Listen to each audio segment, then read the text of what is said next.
तो स्वागत है आपका आज के वेबिनार में। आज का जो वेबिनार है हमारा वो रहेगा रिप्रोडक्टिव वेलनेस के ऊपर और इनफर्टिलिटी के ऊपर।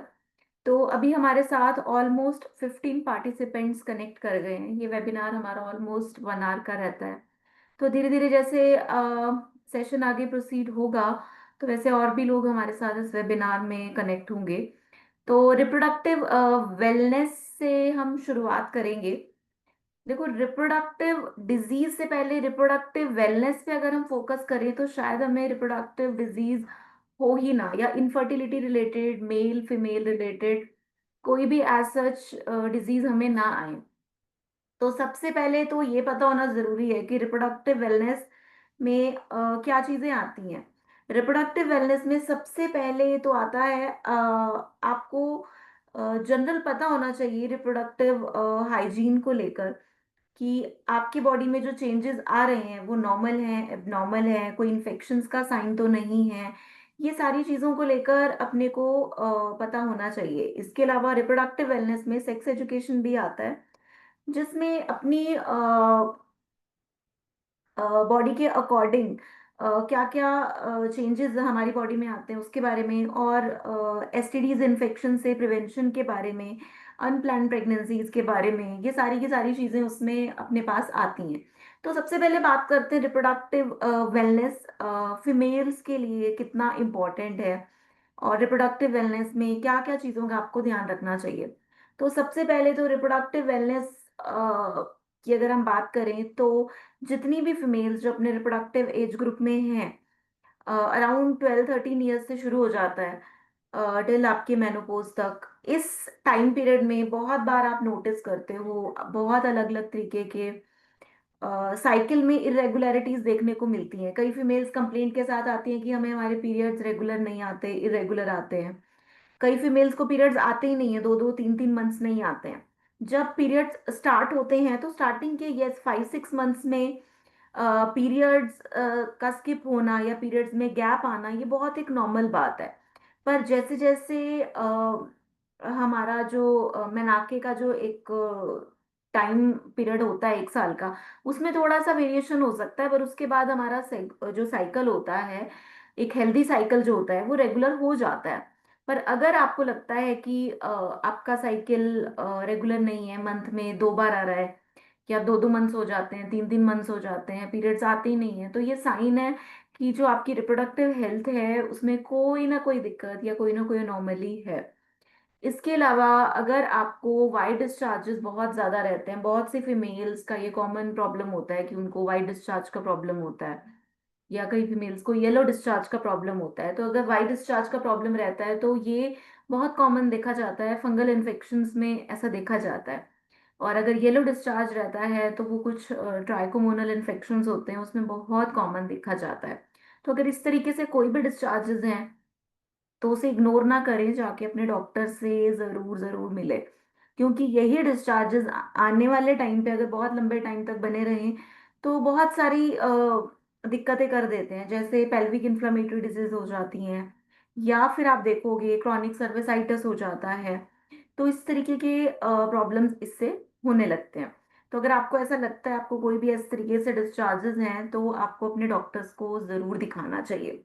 देखो, पीरियड आने से पहले और साइकिल के मिड में हल्का सा एक वाइटिश डिस्चार्ज होना, बिल्कुल एक स्पॉट जितना, वो नॉर्मल होता है।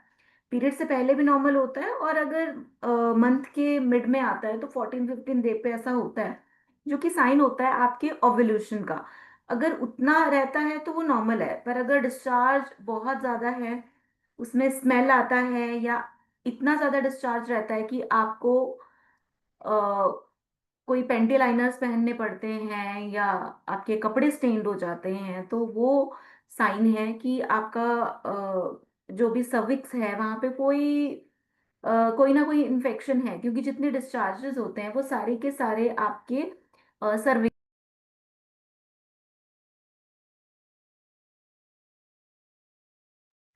और ये कहीं ना कहीं साइंस होते हैं पीआईडी की, यानी कि पेल्विक इन्फ्लामेटरी डिजीज के। तो ऐसा होने के साथ साथ बहुत सी फीमेल्स कंप्लेंट के साथ आती हैं कि उनको पेट के आसपास, नाभि के आसपास या कमर के आसपास दर्द रहता है।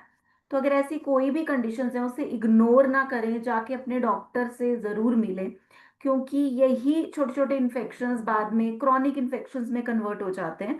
और कहीं ना कहीं लंबे समय तक अगर ये बने रहे हैं तो आपकी जो रिप्रोडक्टिव हेल्थ है या जो फर्टिलिटी है उसमें भी ये कहीं ना कहीं इम्पैक्ट डालते ही हैं। इसके अलावा रिप्रोडक्टिव हेल्थ में एक और बहुत कॉमन चीज़ का आपको ध्यान रखने की ज़रूरत है, वो है अपनी इंटीमेट जो भी आपका हाइजीन रहता है उसको लेकर। बहुत बार फीमेल्स को आप देखते हो कॉमनली यूटीआई या ये सारे जो इन्फेक्शंस हैं ये होने के चांसेस रहते हैं। तो होता क्या है कि ऐसी किसी भी कंडीशन में आपको अपनी हाइजीन का बहुत ध्यान रखना होता है। बहुत सी फीमेल्स को यूटीआई बहुत कॉमन हो जाता है, क्योंकि फीमेल का जो यूरेथ्रा होता है और जो वजाइना होता है, यानी कि जो पेशाब की जगह होती है और जो वजाइना होता है बिल्कुल साथ साथ होता है। तो वहां पे इन्फेक्शन के चांसेस सबसे ज्यादा होते हैं अगर आपका वो एरिया वेट रहे, या उस एरिया में अगर हम अपना हाइजीन मेंटेन ना करें। कई बार फीमेल्स जैसे मॉर्निंग में बाथ लेती हैं, फटाफट कपड़े पहन लेते हैं, और समटाइम्स प्राइवेट एरिया हमारा प्रॉपरली ड्राई भी नहीं होता, और उसी के ऊपर वो क्लोथ्स वेयर कर लेते हैं, जिसकी वजह से जो प्राइवेट एरिया होता है, इंटीमेट एरिया होता है, उसमें मॉइस्चर बना रहता है, जिसके कारण प्राइवेट एरिया में इचिंग होना या फिर कोई इन्फेक्शन होना वो बहुत कॉमन देखने को मिलता है। तो ऐसा अगर कोई भी आपको कंडीशन है तो आपको अपने डॉक्टर को जरूर टाइमली दिखाना है। इसको इग्नोर नहीं करना है, क्योंकि इग्नोर करने पे ये बहुत सारे क्रॉनिक इन्फेक्शंस को जन्म देता है। तो अगर ऐसा कुछ भी आपको है तो उसे इग्नोर ना करें। इसके अलावा मेल्स में भी सिमिलरली अगर वो अपने प्राइवेट एरिया को प्रॉपरली उसकी हाइजीन का ध्यान नहीं रखते हैं तो उनको भी प्राइवेट एरिया में इचिंग होना या कोई इन्फ्लामेशन होना, ऐसी बहुत सारी चीजें धीरे धीरे देखने को मिलती हैं। और अगर किसी मेल को लगता है उनके प्राइवेट एरिया से कोई डिस्चार्ज आ रहा है या कोई भी स्वेलिंग है प्राइवेट एरिया में, तो उसे इग्नोर ना करें, अपने डॉक्टर को जाके जरूर दिखाएं। क्योंकि समटाइम्स ये इन्फेक्शंस इंडिकेटर होते हैं हाइड्रोसील के, या फिर आपका अ, कई बार कोई ट्रॉमा के कारण, वहां पे कई बार चोट लगने के कारण कोई इन्फ्लामेशन भी होती है। तो आपको अपने डॉक्टर को जाके जरूर दिखाना है। ठीक है। तो ये कॉमन सी चीजें हैं जो कि आपकी रिप्रोडक्टिव हेल्थ को हेल्दी रखने के लिए आपको फॉलो करना है। और अगर आपको ऐसे कुछ लगता है इन चीजों में कोई दिक्कत आ रहा है तो अपने डॉक्टर को जाके जरूर मिले, क्योंकि जितना जल्दी आप दिखाओगे उतना जल्दी आपकी बीमारी का पता लगता है और उतनी जल्दी हम ठीक भी होते हैं। तो अभी हमने बात की रिप्रोडक्टिव हाइजीन की, और अभी हमारे साथ ऑलमोस्ट 43 पार्टिसिपेंट्स हैं जो कि कनेक्ट हो गए हैं। इसके अलावा हम बात करेंगे इनफर्टिलिटी पर भी। देखो, इनफर्टिलिटी की अगर हम बात करें, फीमेल्स में PCOD, tubal blockage, endometriosis, adenomyosis, pelvic inflammatory disease, या समटाइम्स आपके यूट्रस का ट्यूबरक्लोसिस होना, ये बहुत सारे कारण हैं जिसकी वजह से फीमेल कंसीव नहीं कर पाती है। और अगर मेल्स की बात करें, मेल्स में समटाइम्स स्पर्म काउंट का कम होना या स्पर्म काउंट का निल होना, या इसके अलावा उनका जो स्क्रोटम होता है वहां पे पानी भर जाता है जिसे हाइड्रोसील कहते हैं, या आपका जो स्क्रोटम होता है वहां से एक ट्यूब जाती है जो कि स्पर्म्स को कैरी करती है इजेकुलेशन के लिए, जिसे वैस डेफरेंस कहते हैं। समटाइम्स उसमें कोई ब्लॉकेज होता है या इन्फेक्शन होता है या सूजन होती है, जिसकी वजह से जो स्पर्म्स होते हैं वो कैरी नहीं हो पाते हैं। तो ये बहुत सारे कारण बनते हैं कहीं ना कहीं इनफर्टिलिटी के। तो अभी हम कुछ क्वेश्चंस लेंगे चैट बॉक्स से, और फिर हम वन ऑन वन बात करेंगे कुछ पार्टिसिपेंट्स के साथ भी। तो पहले मैं चैट से कुछ क्वेश्चंस लूंगी। चैट पे अभी प्रेगनेंसी के लिए क्या उपाय है, फौजिया जी ने पूछा है। देखो, प्रेगनेंसी के लिए ऐसा कोई उपाय क्या होगा, उसका तो ट्रीटमेंट होता है। देखो, हर चीज के लिए होम रेमेडी डजंट वर्क। एक दिक्कत है, एक बीमारी है, उसका एक सोल्यूशन होता है। और फौजिया जी उस सोल्यूशन तक पहुंचने के लिए पहले पेशेंट से प्रॉपरली डिटेल में बात करते हैं। उनकी हिस्ट्री टेकिंग चाहिए होती है उनको, क्या प्रॉब्लम है, कब से है, क्या सिम्टम्स हैं, प्रीवियस क्या हिस्ट्री है, पीरियड का क्या साइकिल का क्या सारा सिस्टम रहता है, प्रीवियस क्या आपकी ऑब्स हिस्ट्री, गायनी हिस्ट्री रही है, जब वो सारी चीजें पता चलती हैं, उस बेसिस पे इन्वेस्टिगेशंस होती हैं। उस बेसिस पर आपकी नाड़ी जीभ देखते हैं, फिर आपको उसके अकॉर्डिंग मेडिसिन्स बताते हैं, और उन्हीं सारे बेसिस के अकॉर्डिंग कुछ डूज एंड डोंट्स हैं जो बताए जाते हैं। तो ये कोई वो थोड़ा है, कोई ऐसी सर्दी जुकाम थोड़ा है कि एक जनरल रेमेडी सबको काम करेगा। तो आपका जो भी प्रॉब्लम है, एक बार डॉक्टर आरजू आप नंबर दिखा दीजिए, तो फौजिया जी अपनी सारी डिटेल्स उस नंबर पे भेजेंगी। प्रॉपर डॉक्टर से कंसल्ट होने के बाद ही आपको बता पाएंगे कि आपका क्या इशू है और उसका क्या सोल्यूशन है और क्या आपको ट्रीटमेंट फॉलो करना है, राइट। तो नंबर आप सब देख सकते हो, 8328783287। इस नंबर पे आप अपनी रिपोर्ट शेयर कर सकते हो, और फिर आप बात कर सकते हो। Then we have Samriddhi ji. Hi ma'am, मुझे पीसीओएस है, ओवरी में पेन होता है 3 मंथ से। ओके, समृद्धि जी, अगेन मैं बोलूंगी, देखो रेमेडीज नहीं होती हैं। पीरियड्स ना आना, सिस्ट है, ये एज सच प्रॉपर दिक्कतें हैं जिसका प्रॉपर इलाज लेना जरूरी है। इसके लिए रेमेडीज नहीं होती है, इसके लिए ट्रीटमेंट होता है। तो ट्रीटमेंट पे हम बात करेंगे समृद्धि जी। और इसके लिए आपका देखना पड़ेगा सिस्ट कहाँ है, राइट ओवरी में है, लेफ्ट ओवरी में है, कौन से टाइप का सिस्ट है। 5-6 तरीके के सिस्ट होते हैं, उनका साइज क्या है, वो आसपास की किसी ऑर्गन को सप्रेस तो नहीं कर रहे हैं, वो सब देखेंगे। उसके बाद हम आपको बता पाएंगे कि उसके अकॉर्डिंग आपको क्या चीजें फॉलो करनी है। देन मिथिलेश जी कह रही है कि उन्हें ब्रेस्ट में सिस्ट है। देखो ब्रेस्ट में बहुत कॉमन देखा जाता है फाइब्रो एडिनोमा। ब्रेस्ट में जो सबसे कॉमन सिस्ट बोले या जो गांठें देखने को मिलती हैं, वो मोस्ट कॉमन होते हैं फाइब्रो एडिनोमास। तो अगर आपको फाइब्रो एडिनोमास हैं तो उसका प्रॉपर ट्रीटमेंट है जो कि आपको लेना चाहिए।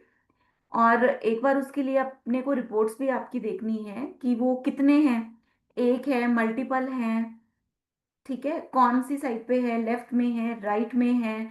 उस गांठ के साथ आपके जो एक्सिला रीजन होता है उसमें कोई लिम्फ नोड्स तो प्रेजेंट नहीं है। वो सब चीजें भी देखनी पड़ती हैं, तो उसके अकॉर्डिंग ही वी विल सी।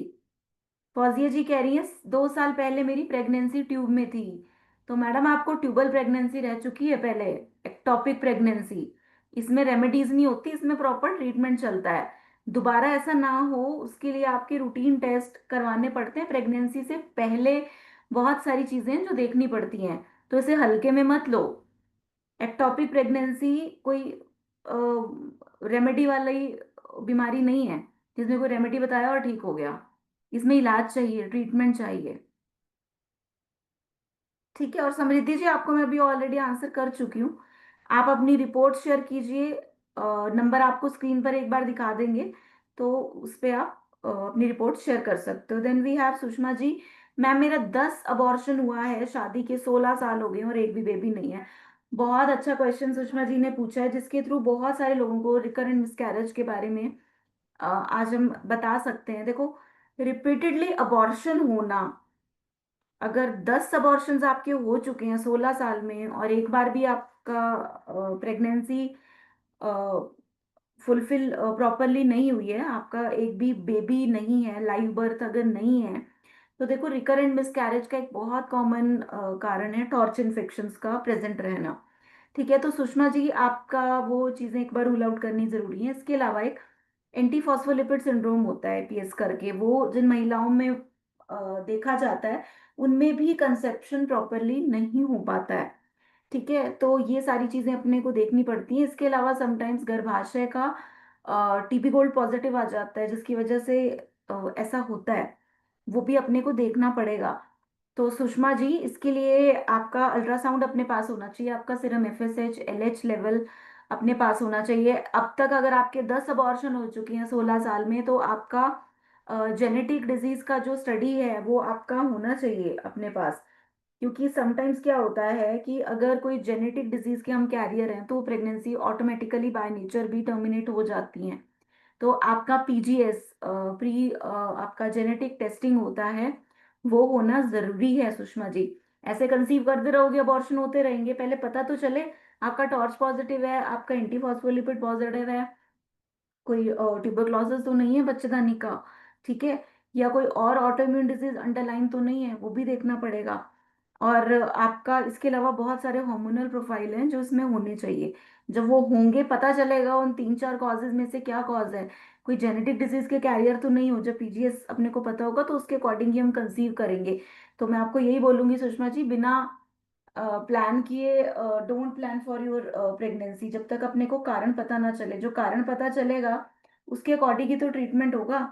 तो पहले तो आपको अपनी रूटीन बेसिक जो इन्वेस्टिगेशंस हैं वो अपने पास होनी चाहिए। ठीक है।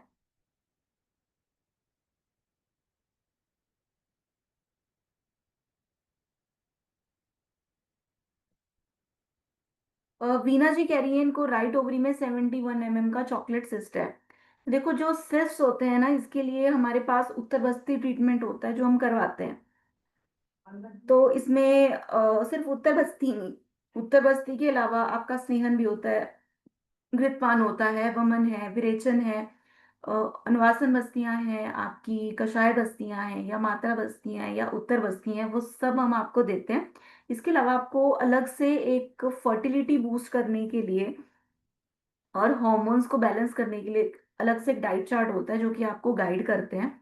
और इसमें फर्स्ट टाइम अपना एक 15 डेज का डिटॉक्स होता है, वो मस्ट होता है। और उसके अलावा 3-4 मंथ्स के लिए कंजक्टिव कंटिन्यूटी में आपको उत्तर बस्ती करवानी पड़ती है, जिससे आपका चॉकलेट सिस्ट जो है 71 mm का वो सही हो सकता है। ठीक है।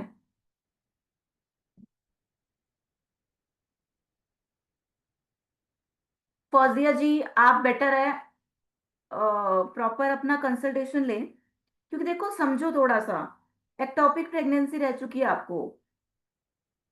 इस चीज को हम ऐसे हल्के में नहीं ले सकते हैं फौजिया जी। आप प्रॉपर अपना कंसल्टेशन बुक कीजिए। बहुत सारी चीजें होती हैं जो आप पब्लिक प्लेटफॉर्म पे एज सच नहीं पूछ सकते हैं। ये बहुत सारी पर्सनल चीजें भी होती हैं जो हम किसी को इनफर्टिलिटी के लिए काउंसिल करते हैं या उनकी हिस्ट्री लेते हैं, तो वो इतने पब्लिक प्लेटफॉर्म पे डजेंट लुक गुड कि हम वो उस डिटेल्स में जाएं। ठीक है। और दूसरी बात है, आपका एक टॉपिक प्रेगनेंसी रह चुका है, तो बेटर है आप प्रॉपर अपना कंसल्टेशन बुक करें जब आपको लगे आपके पास टाइम है। तो नंबर आपको स्क्रीन पे एक बार दोबारा दिखा देते हैं, वैसे 2 बार अभी मैंने दिखाया भी था। 8328783287, तो इस नंबर पे आप अपनी रिपोर्ट शेयर करो प्रॉपर, अब तक जो ट्रीटमेंट हुआ है, जो आपकी प्रीवियस एक्टॉपिक जब आपको प्रेगनेंसी हुई थी ट्यूब में बच्चा रह गया था उसकी डिस्चार्ज समरी प्रॉपर आप दिखाओगे, तो फिर हम उसके अकॉर्डिंग ही ट्रीट करेंगे। इसमें कोई रेमेडी नहीं है, टू बी वेरी क्लियर। तो डोंट एक्सपेक्ट कि एक्टॉपिक प्रेगनेंसी है और वो आगे ना हो उसके लिए कोई रेमेडी बता दो। इसके लिए इलाज है, रेमेडी नहीं है। बार बार मैं एक चीज बोल रही हूँ। देन वी हैव सुप्रिया जी का कहना है कि उनका प्रोलैक्टिन हाई है। सुप्रिया जी, अगर आपका प्रोलैक्टिन हाई है तो कहीं ना कहीं चांसेस है कोई पिट्यूटरी या हाइपोथैलेमस ग्लैंड में आपका कोई ना कोई कुछ इशू हो सकता है। ठीक है, तो वो सारी चीजें अपने को देखनी पड़ेंगी। और अगर आपका देखो पिट्यूटरी सॉरी आपका जो प्रोलैक्टिन है वो हाई रहेगा तो आपको प्रेगनेंसी नहीं हो पाएगा। जब तक आपका प्रोलैक्टिन लेवल हाई है आप कंसीव नहीं कर पाओगे। उसको कम करने के लिए आपको प्रॉपर इसमें ट्रीटमेंट लेना पड़ेगा। ठीक है। और अकेला प्रोलैक्टिन ही एक बैरियर नहीं है कि आपको कंसीव नहीं हो रहा है, इसके अलावा और भी बहुत सारी चीजें अपने को देखनी पड़ती हैं। अगर आपका प्रोलैक्टिन डिस्टर्ब है तो आपके पिट्यूटरी ग्लैंड से जितने भी हॉर्मोन्स निकलते हैं उनको भी रेक्टिफाई करना जरूरी है। आपका थायराइड प्रोफाइल क्या कहता है, आपका एफएसएच लेवल क्या कहता है, वो सारी चीजें अपने को अकॉर्डिंगली देखनी पड़ेगी, राइट।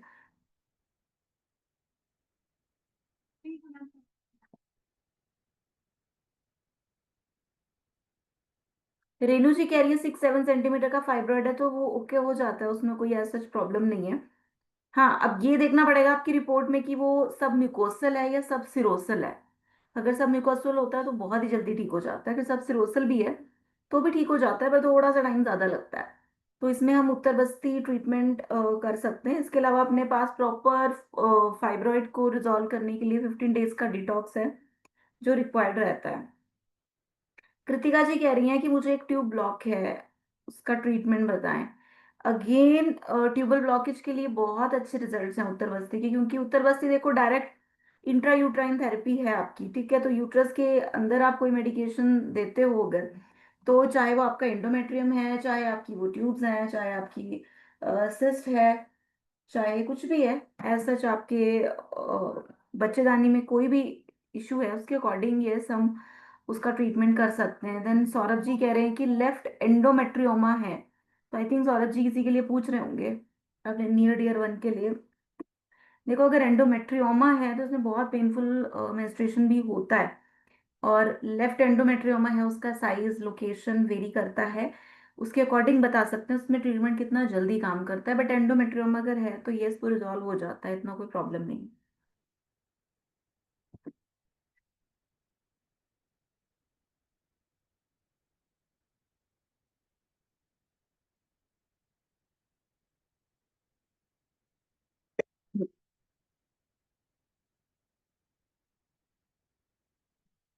ओके, सरिता जी कह रही हैं कि उन्होंने 2021 में अपना एक अबॉर्शन कराया था और उसके बाद से उन्हें कंसीव नहीं हो रहा। एंड शी इज सेइंग कि उनके प्राइवेट पार्ट से कुछ हिस्सा बाहर आता है, तो मोस्ट प्रोबेबली सरिता जी, इसमें कुछ प्रोलैप्स भी हो सकता है, यूट्राइन प्रोलैप्स हो सकता है, फर्स्ट सेकंड थर्ड डिग्री। तो वो चीज़ें अपने को पहले देखनी पड़ेंगी। तो सरिता जी, बिना रिपोर्ट्स देखे तो इट्स नॉट पॉसिबल कि मैं आपको बता पाऊँ। आपके पास अपना एक रीसेंट अल्ट्रासाउंड होना बहुत ज़रूरी है। ठीक है। ओके, इशिता जी कह रही है पीरियड बंद होने के बाद क्या सिम्टम है। आप मेनोपॉज के बारे में पूछ रही हैं क्या इशिता जी? तो एक बार क्लियर करें, या नॉर्मल साइकिल डिस्टर्ब हुआ है उसके बारे में पूछ रही हैं?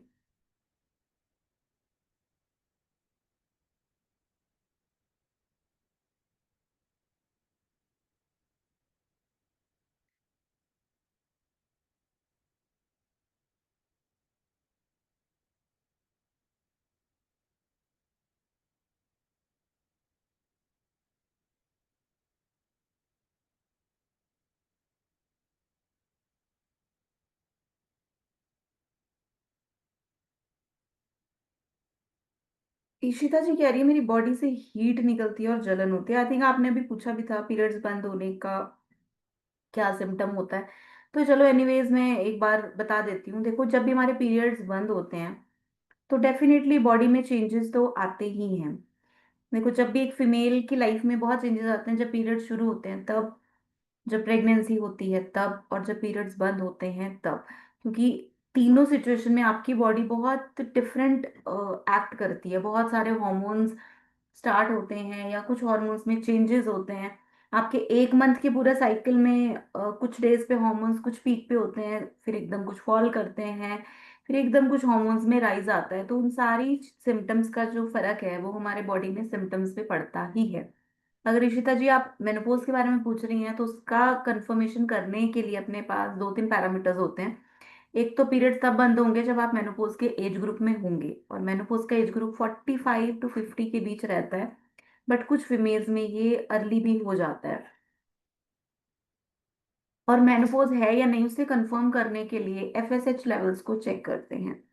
फॉलिकल स्टिमुलेटिंग जो हार्मोन होता है वो एकदम से राइज कर जाता है जब किसी को मेनोपॉज होता है। तो इस चीज को कंफर्म करने के लिए एफएसएच लेवल करवाते हैं। तीसरी चीज, जब किसी के पीरियड्स बंद होते हैं तो उस टाइम पे फीमेल में बहुत सारे चेंजेस आते हैं। जैसे साइकिल एकदम इरेगुलर होना शुरू हो जाता है। पहले साइकिल एकदम रेगुलर आ रहा होता है, फिर 2-2 महीने नहीं आता, 3 महीने नहीं आता, बीच में आता है पर कम हो जाता है। 5 दिन आता था, फिर 2 दिन हो जाता है, या समटाइम्स 1-2 मंथ्स के गैप पे आता है। तीसरी चीज, उस टाइम पे बॉडी में बहुत सारे हॉट फ्लशेस होते हैं। हॉट फ्लशेस यानी कि बॉडी से सेक आना, जैसे आप कह रहे हो हाथों पैरों में जलन होना, और एकदम से आपके जो पाम्स होते हैं उसमें एकदम से स्वेटिंग आना। तीसरी चीज है, मूड में एकदम से चेंजेस आते हैं, बॉडी में बॉडी एक्स होनी शुरू हो जाती हैं।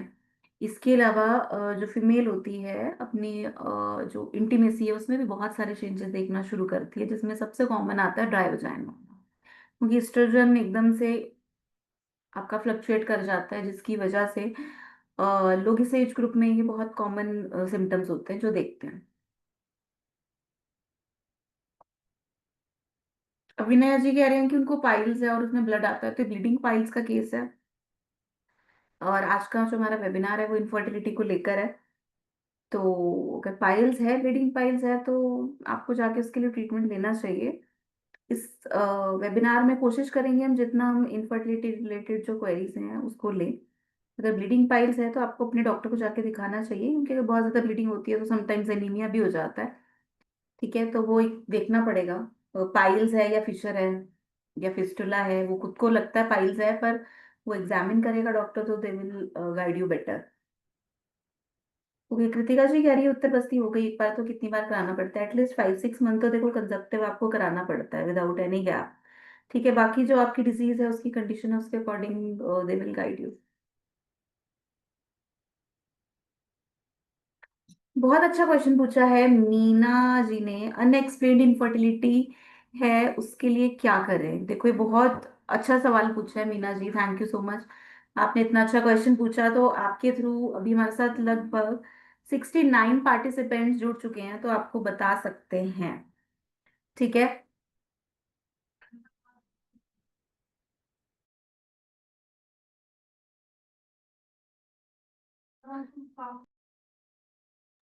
तो अनएक्सप्लेन्ड इनफर्टिलिटी का मतलब होता है कि ऐसी इनफर्टिलिटी जिसका कारण पता नहीं चलता, उसको बोलते हैं अनएक्सप्लेन्ड इनफर्टिलिटी। पर एज सच कोई भी इनफर्टिलिटी अनएक्सप्लेन नहीं होती। समटाइम्स मिस डायग्नोसिस हो जाता है या हम सही डायग्नोसिस तक पहुंच नहीं पाते। ठीक है, कुछ कारण होते हैं जो थोड़े से मिसलेनियस होते हैं, यानी बहुत कॉमन नहीं होते हैं, तो समटाइम्स वो अप्रोच नहीं हो पाते।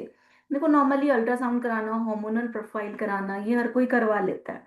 पर कुछ ऐसे कारण हैं जो नॉर्मली डॉक्टर्स एक अच्छे सेंटर, हायर सेंटर अगर होगा तो उसमें तो डेफिनेटली करवाते हैं। बट समटाइम्स अगर हम अपने किसी लोकल डॉक्टर को दिखाते हैं, तो समटाइम्स वो उस लेवल तक डिटेल इन्वेस्टिगेशन नहीं करवा पाते।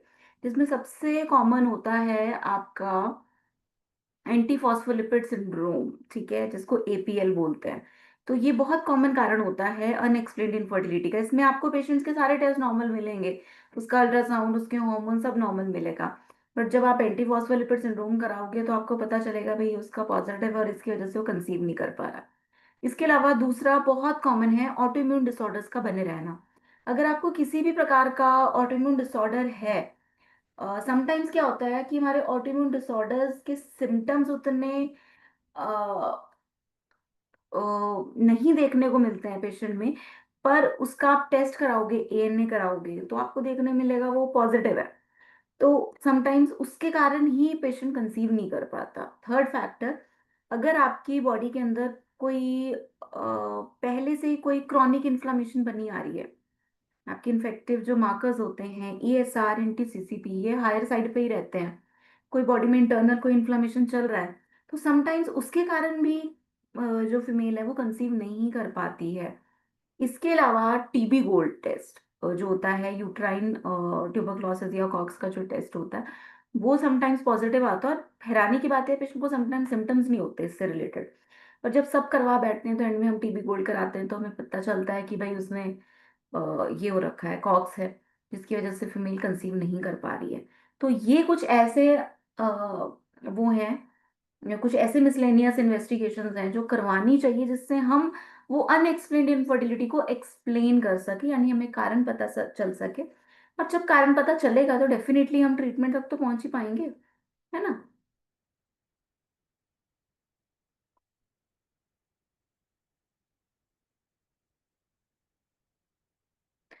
रेनू जी, विदाउट आपकी रिपोर्ट्स देखिए मैं कैसे बता पाऊंगी। आप कंसल्ट करना चाहते हैं, वेल एंड डन। एक बार डॉक्टर आरजू इनको नंबर दिखा दो, आप प्लीज उस पर अपनी रिपोर्ट्स भेजिए सारी, तो we will C.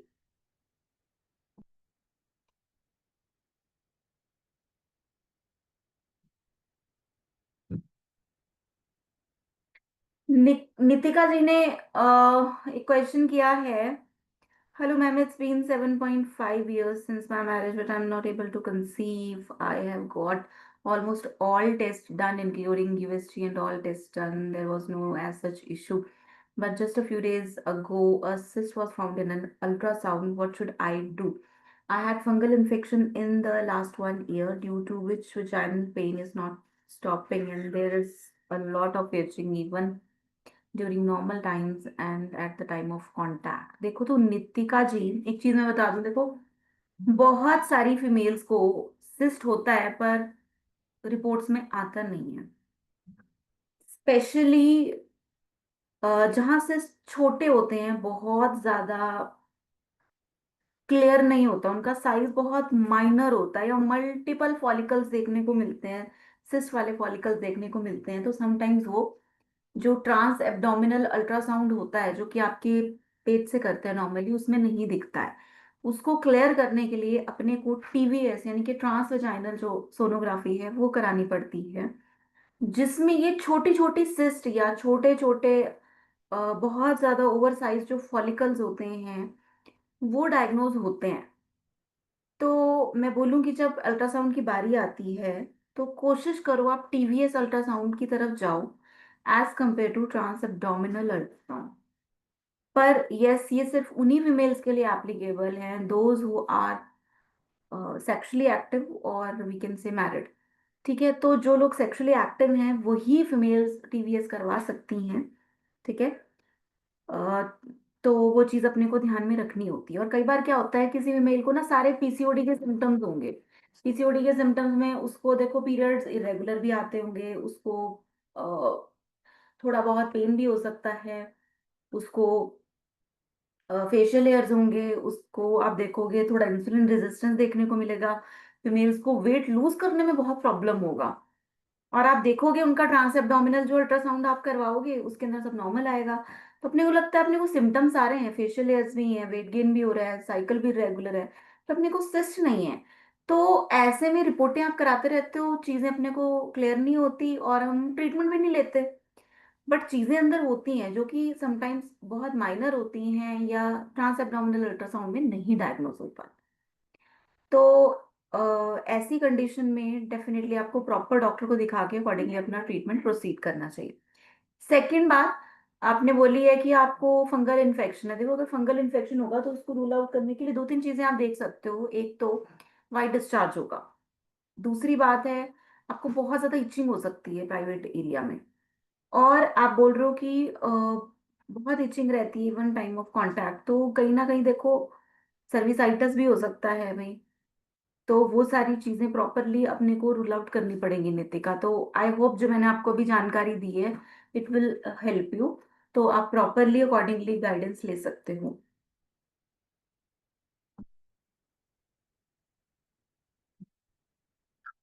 Yes yes Sarita ji, Arjun की छाल का यूज कर सकते हैं, हाई कोलेस्ट्रॉल वाले आप कर सकते हो। इसके अलावा पंचकर्मा में हमारे पास इसको कम करने के लिए एक लीच थेरेपी होती है, वो भी हम कर सकते हैं, उसके साथ विरेचन भी हम करते हैं। तो वो सारी चीजें अगर प्रॉपर डिटॉक्स आप प्लान करते हो 15 डेज का तो you will get good results. Smriti ji कह रही हैं कि उनका थायराइड बढ़ा हुआ है तो क्या प्रेगनेंसी कंसीव हो सकती है। देखो थायराइड इम्बैलेंस होना एक बहुत common, one of the most common कारण है कि कंसीव नहीं हो पाता है, स्पेशली हाइपोथायराइडिज्म के केस में। ठीक है, जिसमें आपका टीएसएच थोड़ा हायर साइड पे रहता है, और T3D वो नॉर्मल भी हो सकते हैं, कम भी होते हैं, तो उसमें डेफिनेटली ऐसा होता है। तो यस स्मृति जी, अगर आपको ऐसा कुछ है तो आपको अपने इनफर्टिलिटी के इलाज के साथ साथ अपने थायराइड लेवल्स को बैलेंस करने के लिए you should take treatment.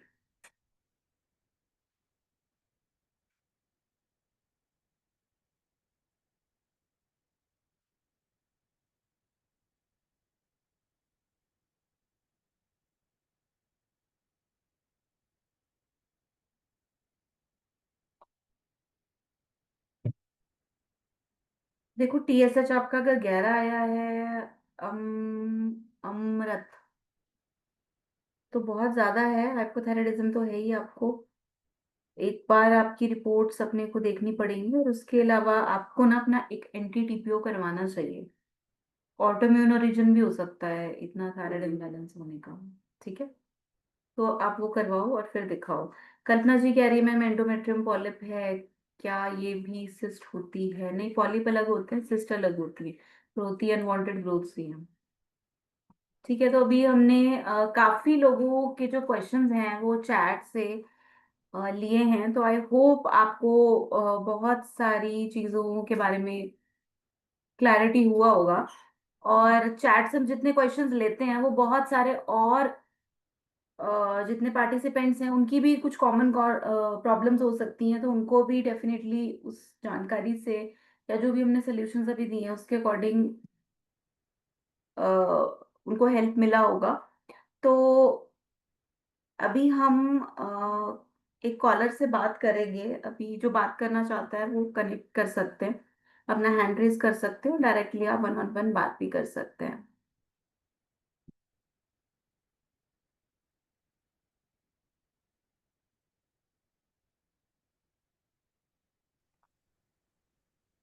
Yeah, hi.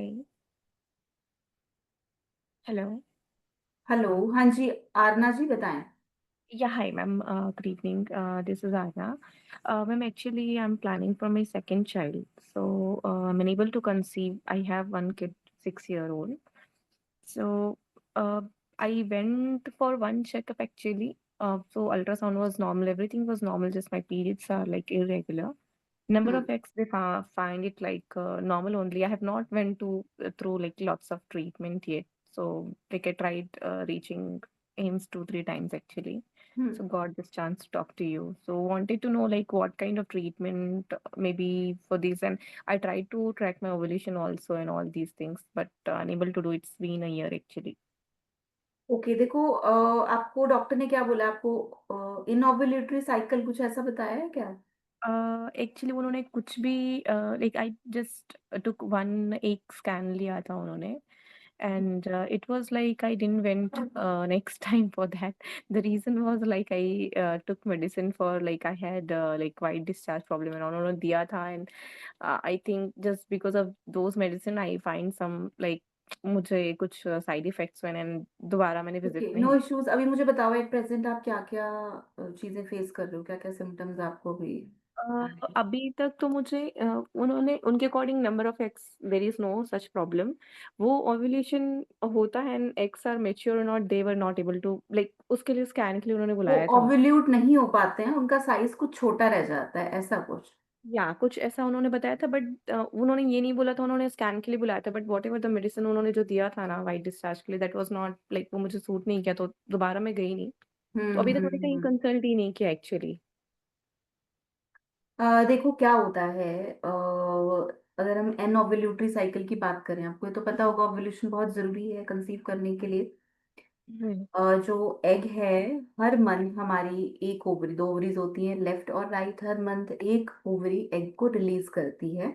जो रिलीज होता है ट्यूब में जाता है, और अपना जो उसका अप्रोप्रिएट जो भी साइज रहता है उस अकॉर्डिंग वो वहाँ पे आपका ओवल्यूट होना चाहिए।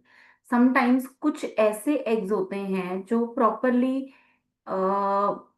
उनका जो साइज होता है वो कम रह जाता है, या कुछ ऐसे एग्स होते हैं जो हर मंथ आते हैं और अपने साइज से बड़े हो जाते हैं, एक सिस्ट के रूप में बन जाते हैं, जिसकी वजह से अपना जो फर्टिलाइजेशन का प्रोसेस है वो पूरा कंप्लीट नहीं हो पाता। इस चीज को रूल आउट करने के लिए मैम फॉलिकुलर स्टडी करनी पड़ती है।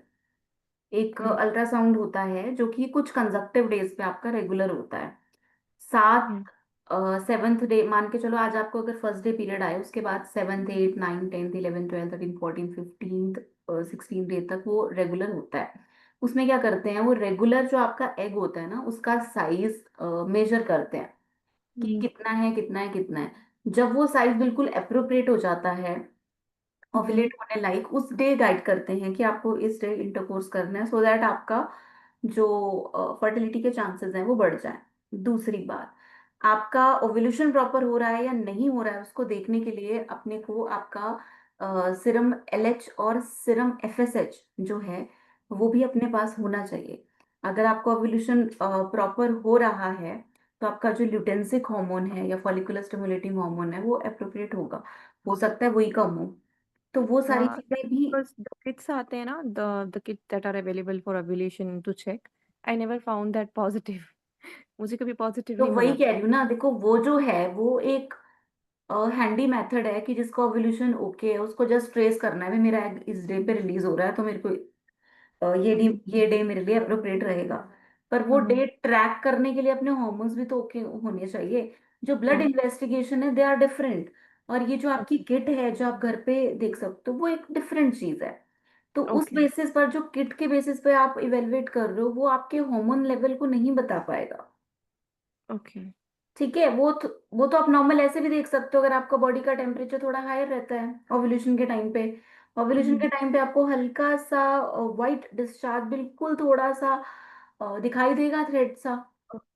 तो वो तो आप ओके। वैसे भी देख सकते हो, पर वो देखने के लिए पहले तो अपने पास प्रॉपर रिपोर्ट होनी चाहिए, आपका LHFSH क्या है।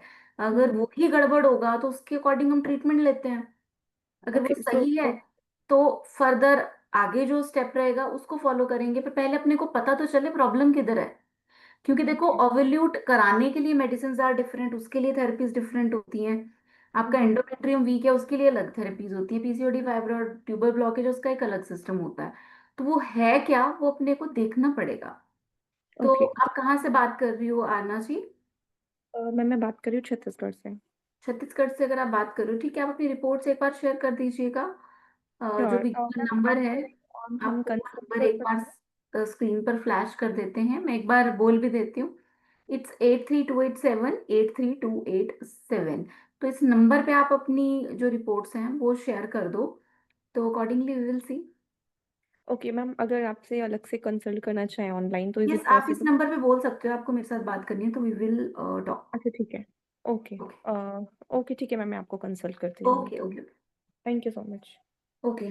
कल्पना जी का क्वेश्चन है, यूरिन से प्रोटीन लीक हो रहा है तो क्या करें भाई? अगर यूरिन में प्रोटीन आ रहा है, उसको प्रोटीन यूरिया बोलते हैं।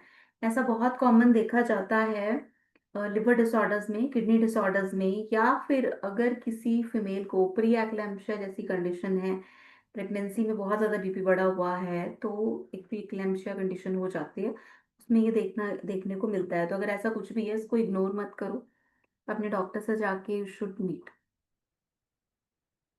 पीरियड का फ्लो कम है। ओके, सरिता जी का सवाल है, देखो अगर पीरियड का फ्लो कम है तो इसके बहुत सारे कारण होते हैं। समटाइम्स हमारा AMH अगर कम होगा तो भी पीरियड का फ्लो कम हो जाता है। दूसरी बात, अगर आपका इस्ट्रोजन डेफिशिएंसी है, प्रोजेस्टेरोन डेफिशिएंसी है, तो भी ये दिक्कत होता है। इसके अलावा अगर थायराइड डिसफंक्शन है, हाइपोथायराइडिज्म है, तो भी ये प्रॉब्लम रहता है। तो अ, भी आपको अकॉर्डिंगली कंसल्ट करना चाहिए। ठीक है।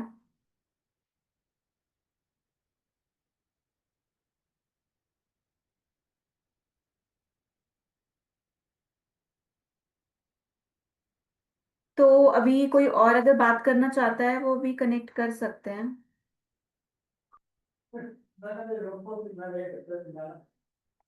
आलोक त्रिवेदी जी ने हैंड रेज किया है, तो एक बार आपका सवाल ले लेते हैं। यस मैम, मैं अपनी वाइफ के बिहाफ में बात कर रहा हूँ। Okay fine. Thank you so much chance देने के लिए। जी जी। एक्चुअली लास्ट फरवरी मंथ से एक वाइफ के मेरे शरीर के अंदर एक प्रॉब्लम देखी जा रही थी। प्रॉब्लम है कि करने बैठती हैं या कभी जब कॉन्स्टिपेशन होती है तो एक पॉलिप जैसा बाहर आ जाता है, वेजाइनल एरिया से बाहर आता है। फिर जब उठती हैं तो वो ऑटोमेटिक फिर अंदर भी चला जाता है। हम्म तो कारण क्या है कि उस बीच में हेवी ब्लीडिंग उनको हो रही थी। ठीक है। और वाइट वाइट डिस्चार्ज भी काफी हो रहा था। तो मेडिकल ट्रीटमेंट जब हम लोग गए चेकअप कराने के लिए तो वहां से उन्होंने सजेस्ट किया कि इसके सर्जरी करनी होगी विथ ओवरी और यूट्रस सब आउट कर दिया जाएगा। ठीक है। और पॉलिप के साथ में तो क्योंकि मतलब ऑलरेडी एज इनकी अप्रोक्स मैंने 42 हो चुकी है। कितने बच्चे हैं आप लोगों के? कि एक बच्चा है मैम। नॉर्मल डिलीवरी और सिजेरियन है। सिजेरियन है। सिजेरियन है 2020 में। ये फर्स्ट चाइल्ड हमने कंसीव किया था। एक्चुअली हम लोग की लेट मैरिज हुई थी तो ओके। 2016 में। तो उसके बाद में फिर 2020 में हम लोगों ने मतलब बच्चा ये हुआ, बच्चे को प्लान करके फिर 2020 में एक बच्चा है हमारा। हम्म। और अभी फिलहाल मतलब ऐसी प्रॉब्लम सेकंड के लिए सोच रहे थे तो बट अभी इस तरह की प्रॉब्लम दिख रही थी अचानक से मतलब ये। डॉक्टर ने आपको क्या बताया, कोई सर्वाइकल पॉलिप या कोई नहीं नहीं, प्रोलैप्स? सर्वाइकल पॉलिप नहीं बताया उन्होंने। एक just a large polyp hanging out of vagina. देखो, अगर एक पॉलिप है तो इसमें दो तीन चीजें होती हैं, सर्जिकली भी ये ठीक होता है, प्लस इसमें अग्निकर्म भी कर सकते हैं। तीसरी चीज, उसका साइज क्या है, और क्या सारी चीज़ें हैं। और इसके अलावा CA 125, CA 19-9, ये सारी चीज़ों को भी अकॉर्डिंगली साथ में रोल आउट करना पड़ता है। आप कहाँ से बात कर रहे हो? मैं वेस्ट बंगाल खड़गपुर से। ओके। तो देखो, प्रॉब्लम क्या है, अगर तो वो इंटरनल होता हम्म। और बाहर नहीं आता तो फिर भी ओके था। रीजन बीइंग, बाहर अगर वो प्रोट्यूड कर रहा है, जब भी हम यूरिन या स्टूल पास करते हैं, तो chances of infection are very high, क्योंकि वो उसके हम्म। बाद वापस अंदर चला जाएगा। और सबसे जी। ज्यादा अगर मोशन के साथ वो कॉन्टेमिनेट होता है तो सबसे ज्यादा स्ट्रेप्टोकोकल इन्फेक्शन होने के चांसेस होते हैं। हम्म। ठीक है, तो एक तरीके से इन्फेक्शन अगर बहुत प्रोमिनेंट रहता है तो यस, जैसा आपको गाइड किया है वैसे भी हम कर सकते हैं। पर उसके लिए बेटर है पहले आप एक बार डॉक्टर को दिखा लो। हमारा वेस्ट बंगाल में हाँ। कोलकाता में न्यू टाउन में हॉस्पिटल है, तो वहाँ आप जी जी। जाके एक बार डॉक्टर से मिल लोगे अगर, तो एक बार प्रॉपर एग्जामिन करके ज़्यादा बेटर बता पाएंगे। बिकॉज विदाउट एग्जामिन किए तो एज नहीं हो सच पाएगा फाइनल क्लियर। कंक्लूजन पे आना इज नॉट एडवाइजेबल। तो एक बार जी मैं जी। आपको बोलूंगी, आप वहाँ जाके एक बार कनेक्ट कर सकते हैं। आप गूगल पे एक बार डालोगे हिम्स नहीं, मुझे आज एड्रेस मिल गया है, आज एड्रेस मिल गया है मुझे। ओके, न्यू सो टाउन। आप एक बार जाइए डेफिनेटली और जाके एक बार दिखाइए। सर्जरी एडवाइजेबल है नहीं है, वट एवर जो भी रहेगा बेस्ट रहेगा, they will guide you accordingly. Okay. ठीक है ma'am, thank you so much. Okay okay, welcome.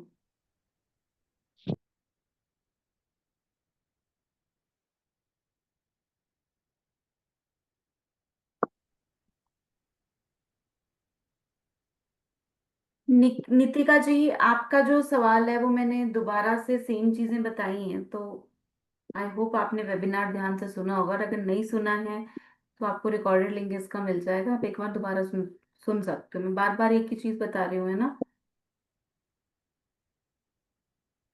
Okay Mithilesh जी, पूछिए, अपना सवाल पूछे।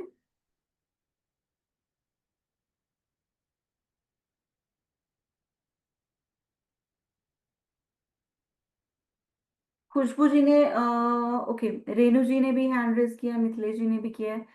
कनेक्ट कर लो, अगर कनेक्ट अभी नहीं हो पा रहा है ड्यू टू सम रीजन, तो मैं चैट से एक दो क्वेश्चंस और ले लेती हूँ। हेलो। हाँ जी, रेणु जी बताएं। Hello ma'am. मैं ये पूछ रही थी, मेरे को है ना मार्च में डिक्लेयर हुआ था कि मैं मेरे पेट में दर्द हुआ था, तो मेरा बताया कि फाइब्रोइड है यूट्रस में। तो फिर मैंने ट्रीटमेंट लिया मार्च से। जसपिंदर सर आए थे वहां पर, तो फिर मैंने सोनीपत में उनसे ट्रीटमेंट लिया। अभी मेरी दोबारा चल रहा है वहां से, अभी दवाइयां मैंने दोबारा ली है। तो उन्होंने तो मुझे यूं पूछना है कि मैम एक तो ये रिमूव हो जाएगी, और आप कि कहाँ से बात कर रहे हो? मैम मैं हम वैसे दिल्ली में रहते हैं, नरेला में। सोनीपत में ट्रीटमेंट लिया है। हिम्स में? हाँ जी मैम। किस डॉक्टर से? मैम जब फर्स्ट टाइम दिखाया था तो जसपिंदर सर आए थे, उस टाइम उनका कैंप लगा हुआ था। पर जब सेकंड टाइम जब गए थे तो वहां पे डॉक्टर मीनाक्षी मनीषा करके थी उन्होंने। हम्म। ठीक है, तो वो तो ठीक हो जाता है, कोई इशू नहीं है उसमें। कुछ टाइम आपकी उठक बस्ती हो गई रेगुलर? नहीं मैम, अभी उन्होंने जैसे अभी 6 या 7 को अभी मैं दवाइयां लेकर आई हूँ, तो उन्होंने बोला कि पीरियड्स के बाद एक बार उत्तर बस्ती करवा के देखो आप हाँ, एक तो बार। आप एक बार जाओ। और क्योंकि इसमें देखो, बिना उत्तर बस्ती किए तो रिजल्ट आता नहीं है, तो वो तो इसमें रिक्वायर्ड है। और प्रॉपर इसमें एक डिटॉक्स होता है 15 डेज का।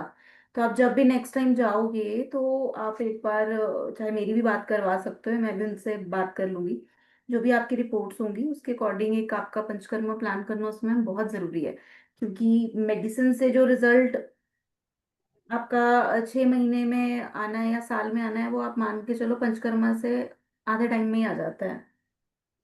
Okay ma'am. मैम दवाइयां भी चल रही है, मैं मनीष सर ने जो। दवाइयाँ आप कंटिन्यू करो, और जैसे ही आपको पंचकर्मा के लिए बुलाया है, 15 डेज का अपना प्रॉपर पंचकर्मा प्लान करो। क्योंकि देखो, फाइब्रॉइड है, ऐसे 2 दिन में तो जाएगा नहीं। तो प्रॉपर उसमें डिटॉक्स तो 15 डेज का इसमें चलता ही है। तो जब भी आप नेक्स्ट टाइम जाओगे, जब भी आपको पीरियड्स आएंगे, तो अकॉर्डिंगली आप उस टाइम पे जाइएगा। और पीरियड्स खत्म होने के बाद से आपकी कुछ थेरेपीज हैं जो कि शुरू होती हैं, जिसको उत्तर बस्ती बोलते हैं। इसके अलावा इस केस में हम स्नेहन भी कराते हैं, घृतपान कराते हैं, विरेचन कराते हैं, उत्तर बस्तियां कराते हैं, निरूह बस्तियां कराते हैं, कषाय बस्तियां कराते हैं, लीच कराते हैं, उदर लेप कराते हैं, बहुत सारी चीजें होती हैं। तो वो आपकी जो रिपोर्ट्स होंगी उसके बेसिस पर अकॉर्डिंगली वो रहेगा। तो मैम मेरे को ये पूछना था, जैसे मेरा मार्च में हुआ था तो उसमें जो मेरा टीवीएस और पूरे एब्डोमेन का हुआ था तो उसमें मतलब 13 सेंटीमीटर बताई थी। फिर मैंने उसके बाद जो अप्रैल और मई में करवाया उसका साइज 6 सेंटीमीटर, 6-7 ऐसे आया था। तो हम्म। उसके बेस पे मतलब डॉक्टर उन्होंने बोला कि आप पहले उत्तर बस्ती लो और जो दवाइयाँ चल रही है वो लो, और मैं जूसेस वगैरह अपना कंटिन्यू कर रही हूँ जो मनीष सर बता रहे हैं।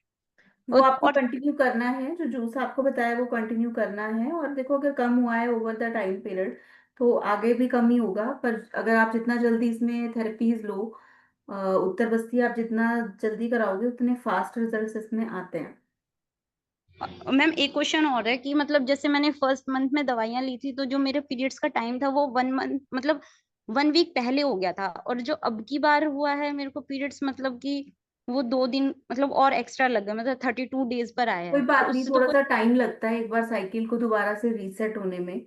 तो थोड़ा सा वो होता है, उसमें कोई टेंशन वाली ऐसा बात नहीं है। भी करनी है तो अभी क्योंकि शादी को 1.5 साल ही हुआ है। हाँ, तो आप करवाओ एक बार, नेक्स्ट टाइम जब भी आपका होगा आप आओ एक बार, देन वी विल सी। तो मैम सोनीपत में ही करवा लूं या फिर आपके पास कंसल्ट करने के लिए मेरे को वहां पे जीरकपुर या फिर आप अगर यहाँ करवाना चाहते हो मेरे पास तो यहाँ भी करवा सकते हो। यहाँ पे हमारा जीरकपुर में अपना डे केयर सेंटर है, जिसमें बहुत सारे पेशेंट्स आते हैं अपने पास, दूर दूर से आते हैं। और यहीं पे और मैम स्टे का फैसिलिटी साथ में हम अरेंज करवा देते हैं। और आप यहाँ पे अपनी डिटॉक्स थेरेपीज करा सकते हो। रोज का ऑन एन एवरेज आप मान के चलो 7 थेरेपीज तो रहता है, तो 15 दिन में आप देख लो ऑलमोस्ट 105+ थेरेपीज तो उसमें होती हैं। जब इतना सब करते हैं प्रॉपरली, डाइट भी उस अकॉर्डिंग देते हैं, तो ये रिजल्ट आता है। अगर आप यहाँ आना तो चाहते हो तो मैम आप यहाँ पे आ सकते हो। तो मैम एवरेज एक तो मैम उसका मतलब थोड़ा पता चल जाए कि मतलब क्या प्राइसेस होगा, और मैम अगर जैसे आपकी मनीषा मैम से बात करवाऊं तो कैसे करवानी पड़ेगी? फोन पे करा सकते हो, उनको पता है, शी नोज मी। तो आप बोल सकते हो, एक बार आप देख लो। आप एक बार आओ पहले, जैसे आपके पीरियड्स ओवर होते हैं फिर आपकी जो रिपोर्ट्स होंगी उसके अकॉर्डिंग ही सारी चीजें देखते हैं एक बार कैसे है, क्या क्या प्लान करना है। बाकी ऑन एन एवरेज मैंने आपको बताया 107 थेरेपीज के आसपास में होती हैं 15 डेज में ना। ठीक है ma'am, thank you ma'am. Okay okay okay. ठीक है। तो अभी एक दो क्वेश्चंस मैं और ले लेती हूँ चैट से, अभी हम और कॉल्स नहीं ले पाएंगे। अभी हम चैट से एक दो क्वेरीज ले लेते हैं। और जितने लोगों को बात करना है और समहाउ उनसे नहीं बात हो पा रहा है, तो प्लीज आप लोगों से रिक्वेस्ट है, आपको एक नंबर स्क्रीन पर दोबारा दिखा रहे हैं, उस नंबर पे आप आराम से बात कर लो कल।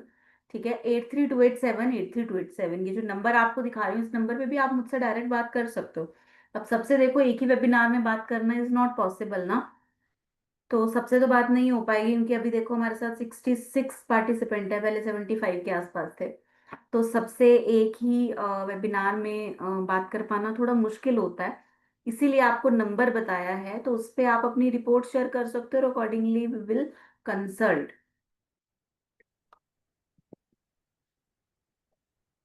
तो एक दो क्वेश्चन हम चैट से ले लेते हैं। मनोज जी का कहना है कि नील शुक्राणु का प्रॉब्लम है और टेस्टिस का साइज नॉर्मल से छोटा है, कि इस वजह से अ, हो सकता है। देखो, अल्कोहल और सिगरेट नहीं पीते हो तो इसका मतलब ये नहीं है कि उनके स्पर्म हमेशा नॉर्मल रहेंगे। यस, अल्कोहल और सिगरेट स्मोकिंग से स्पर्म काउंट पे बहुत एक ज्यादा इम्पैक्ट देखने को मिलता है, पर उसके अलावा भी बहुत सारे कारण होते हैं। समटाइम्स प्राइवेट एरिया में चोट लगना, ट्रॉमा होना, स्वेलिंग होना, इन्फेक्शन होना, समटाइम्स वेरिकोसील होता है, हाइड्रोसील होता है। वो सब चीजें भी नील स्पर्म काउंट का कारण होता है। तो पहले तो आपके पास आपका स्क्रॉटल का अल्ट्रासाउंड होना चाहिए स्पर्म एनालिसिस के साथ। तो वो जब होगा उसमें ही पता चलेगा क्या प्रॉब्लम है। जब वो पता चलेगा उसके अकॉर्डिंग आपको सोल्यूशन बता पाएंगे मनोज जी। एक लास्ट क्वेश्चन और ले लेते हैं।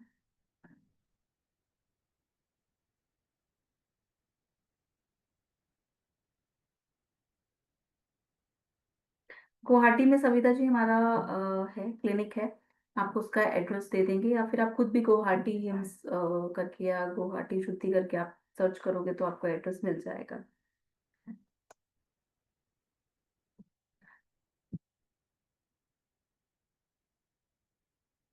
दिनेश जी कह रहे हैं एंजियोस्पर्मिया का ट्रीटमेंट, देखो स्पर्म काउंट क्यों कम है वो देखना पड़ेगा। अगेन बोलूंगी, वेरिकोसील है तो उसका अलग ट्रीटमेंट होता है, हाइड्रोसील है उसका अलग ट्रीटमेंट है। या फिर आपका एजोस्पर्मिया और जिस भी कारण से उसके अकॉर्डिंग हम अकॉर्डिंगली उत्तर बस्तियां इसमें प्लान करते हैं। तो वो कारण पहले पता चलना चाहिए, उसके अकॉर्डिंग ही वी कैन गाइड यू। ठीक है। तो देखो आज के वेबिनार में इतना ही। काफी लोगों को आज हमने चैट के थ्रू और डायरेक्ट आपकी कॉल्स लेकर आज हमने बहुत सारे क्वेश्चंस लिए हैं। और आई होप जितने लोगों से हमारी बात हुई है उनके माध्यम से बाकी जितने और पार्टिसिपेंट्स हैं अगर उनको भी कुछ सेम इश्यूज हैं तो उनको भी उसके अकॉर्डिंग गाइडेंस मिला होगा, नॉलेज मिला होगा। और कुछ लोगों से बात हुई है, कुछ लोगों से नहीं भी हुई है। जिन लोगों से नहीं हुई है उनको निराश होने की जरूरत नहीं है। चैट पर जो नंबर आपको दिया हुआ 8328783287, दोबारा से एक बार नंबर दिखा रहे हैं। इस नंबर पे आप अपना नाम और रिपोर्ट्स आप शेयर कर सकते हो और डायरेक्टली मेरे साथ बात कर सकते हो। अगर कोई मुझसे यहाँ डायरेक्ट आके मिलना चाहता है तो आप मुझसे हर बुधवार को पंचकुला में मिल सकते हो। पंचकुला हिम्स अमरावती का एड्रेस आपको मिल जाएगा, आपको आपके चैट पे भी आ जाएगा। और अगर आप गूगल पे भी सर्च करते हो तो हिम्स पंचकुला अमरावती आप डालोगे तो आपको वहाँ का एड्रेस मिल जाएगा। वहाँ आप मुझसे हर वेडनेसडे को मिल सकते हो। इसके अलावा आप रेगुलर डेज में एक्सेप्ट ऑन संडेज आप मेरे साथ मिल सकते हो जीरकपुर में, जो कि चंडीगढ़ के साथ है। और बल्टाना नाम की यहाँ पे एक लोकेशन है, वहाँ पे SU12 में आप मुझसे आके मिल सकते हो। वहाँ पे हमारा एक डे केयर सेंटर है और यहाँ पे हमारा 5 बेडेड डे केयर सेंटर चलता है। तो यहाँ पे बहुत सारे पेशेंट्स आते हैं जो आते हैं अपना ट्रीटमेंट लेते हैं और जो भी उनका इनफर्टिलिटी रिलेटेड जो भी सब चीज़ें रहती हैं उसको हम रेक्टिफाई करते हैं। तो आप यहाँ पे मिल सकते हो और नंबर आपको ऑलरेडी दिया हुआ है, जिनसे नई बात हुई है वो उस पर कनेक्ट कर सकते हैं। ऐसे और बहुत सारे वेबिनार्स आपके साथ टाइम टू टाइम आपको लिंक्स आते हैं, उस पर आप कनेक्ट हो सकते हो। देखो वेबिनार का जो मेन मोटिव है वो है आपको सही नॉलेज देना, आपको सही गाइडेंस देना। क्योंकि जो इनफर्टिलिटी से रिलेटेड जो कपल्स होते हैं वो देखो एक होप के लिए ना सब जगह जाते हैं। उनको कोई बताएगा कि इस डॉक्टर को दिखा लो, उसको दिखा लो, वो सब जगह जाते हैं।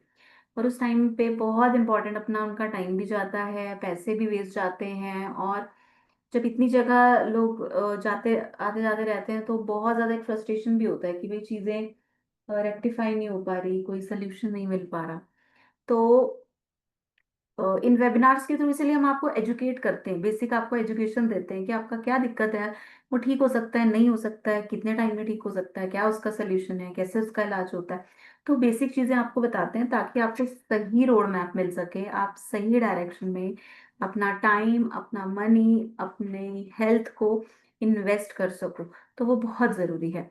तो ऐसे ही और भी बहुत सारे वेबिनार्स के लिए आप हमसे कनेक्ट हो सकते हो। हमारे इनफर्टिलिटी से रिलेटेड अगर वेबिनार्स की बात करें तो हर मंगलवार को और हर शनिवार को हमारा इनफर्टिलिटी रिलेटेड वेबिनार्स होते हैं। इसके अलावा और भी कैंसर, किडनी, लिवर डिसऑर्डर, उन सब से रिलेटेड भी वेबिनार्स होते रहते हैं और आपको समय समय पर उनका लिंक भी मिलता होगा। तो आज के वेबिनार में इतना ही। ऐसे और बहुत सारे वेबिनार्स के साथ हम आपके साथ टाइम टाइम पे मिलते रहेंगे।